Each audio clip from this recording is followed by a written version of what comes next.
The sound of splintering wood still echoes in my head when I try to sleep at night, because my sister-in-law stood in my hallway with an axe, screaming my name, after I changed the locks on my own house, and 5 minutes later, everything in her life completely fell apart. I'm not exaggerating when I say I genuinely thought I was about to die in my own living room, and I need to know if I was wrong for what I did, or if you would have done the same thing in my place. I'm asking you that right now, before I even explain anything, because the moment I turned the deadbolt and heard the first crack of the door frame, I knew there was no going back.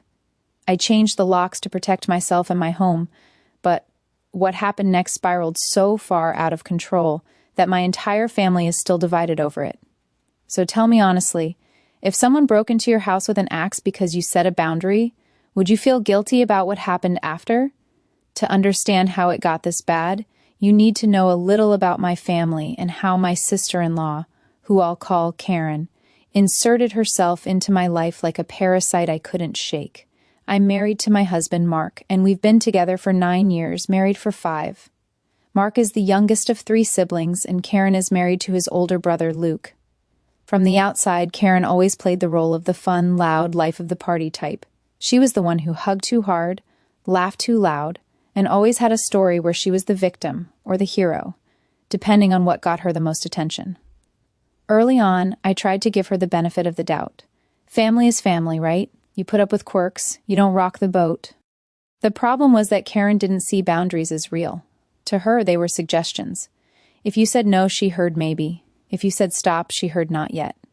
And if you said this is mine, she heard ours. It started small. She'd show up unannounced and let herself in if the door was unlocked. She'd rummage through my fridge and complain about what I bought. She'd borrow clothes and forget to bring them back. Mark noticed it too, but every time he tried to say something, Luke would laugh it off and say, "That's just Karen being Karen." Things escalated when Karen and Luke started having money problems. Luke lost his job, and Karen had never worked consistently, bouncing between side hustles that never lasted more than a month. Suddenly, Karen was at my house constantly. She'd come over to hang out, but really she was using our utilities, our food, our internet, and our space. She started bringing bags with her, leaving them in our guest room. One day I opened the closet in there and realized half of it was full of her clothes. I asked Mark if he knew about it, and he looked genuinely shocked. He promised he'd talk to Luke. That conversation clearly didn't go well, because Karen showed up the next day furious, accusing me of turning brothers against each other and acting like I owned the place. I calmly told her that I did own the place, that Mark and I paid the mortgage, and that she couldn't store her things here without asking. She rolled her eyes and said, "Wow, you've really changed since you married into this family." From that point on, she treated my house like a crash pad. Sometimes she wouldn't even tell us she was coming. I'd come home from work and find her sprawled on my couch, watching TV, eating food I had planned for dinner. When I confronted her, she'd sigh dramatically and say Luke and I were fighting, I just needed space. Every single time, I felt like the bad guy for wanting my own home back. The breaking point came when I discovered she had made copies of our house keys. I only found out because our neighbor mentioned seeing Karen letting herself in while Mark and I were at work. My stomach dropped when I realized that she could come and go whenever she wanted, even when we weren't home. I felt violated. This wasn't just annoying anymore. It was scary. I told Mark that night that I was done. I said either the locks get changed or I'm not sleeping in this house anymore. To his credit, Mark agreed immediately. He was tired of the constant tension and the way Karen bulldozed over us. The next morning, while Karen was supposedly taking a break at a friend's house, we had a locksmith come and change every lock. I knew changing the locks would cause drama, but I never imagined what it would escalate into. For a few hours, everything was quiet. I actually felt relieved, like I could finally breathe in my own space again. That relief didn't last. That afternoon, I was home alone. Mark was still at work. I was folding laundry when I heard aggressive rattling at the front door. At first, I thought someone had the wrong house. Then I heard Karen's voice, sharp and angry, yelling my name. She tried the knob over and over, and when it didn't open, she started pounding on the door. I went cold. I didn't answer. I just stood there, heart racing, hoping she'd get tired and leave. Instead, she screamed, "I know you're in there. Open the damn door." I finally shouted back that the locks were changed and she needed to leave. That's when she completely lost it. I heard her footsteps retreat, and for a split second I thought she was leaving. Then there was a loud metallic clatter, followed by a sound I will never forget. The first swing of the axe hit the door frame with a sickening crack. I screamed. I ran to the back of the house, shaking so hard I could barely hold my phone as I dialed 911. As I whispered to the dispatcher that my sister-in-law was trying to break into my house with an axe, I could hear Karen screaming through the wood, calling me selfish, calling me a traitor, saying I couldn't lock her out of her family's house. Each blow sent splinters flying. I genuinely thought the door was going to give way. I barricaded myself in the bathroom, sobbing, while the dispatcher told me officers were on the way. Those minutes felt like hours. I could hear neighbors shouting, someone telling Karen to stop, and Karen screaming back that she was taking back what was hers. And this is where I want you to pause for a second, because this is the moment where everything could have gone 100 different ways. I was hiding in my own bathroom, the police were on the way, and my sister-in-law was actively trying to break into my house with an axe because I changed the locks.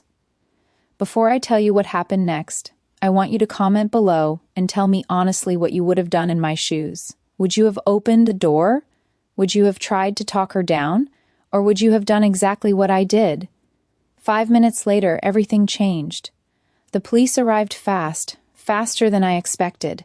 I heard sirens, then shouting.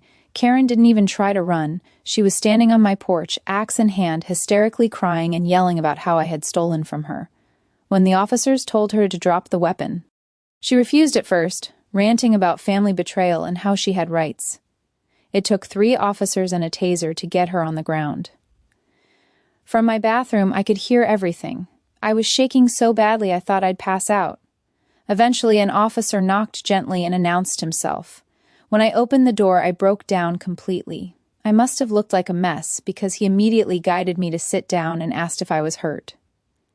Karen was arrested on the spot. Destruction of property, attempted forced entry, possession of a weapon. As the officers were loading her into the squad car, Luke arrived. I'll never forget the look on his face when he saw his wife in handcuffs and my front door hanging in splinters. He didn't even look at me at first. He just kept asking the officers what happened. And here's the part that still feels unreal to me. 5 minutes after Karen was taken away, while I was giving my statement, another police car pulled up. They weren't there for me. They were there for Luke.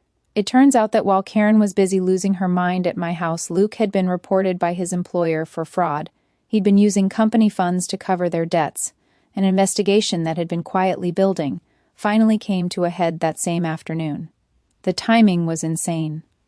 As he stood there trying to process his wife's arrest, the officers informed him he was being taken in for questioning.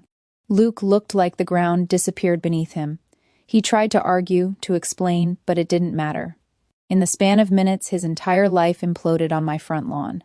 Karen screaming in a police car, Luke being escorted into another, neighbors watching from their porches, and me standing there in slippers trying to understand how changing the locks led to this. The aftermath was brutal. Karen was charged and eventually convicted. She wasn't allowed anywhere. Near my home again.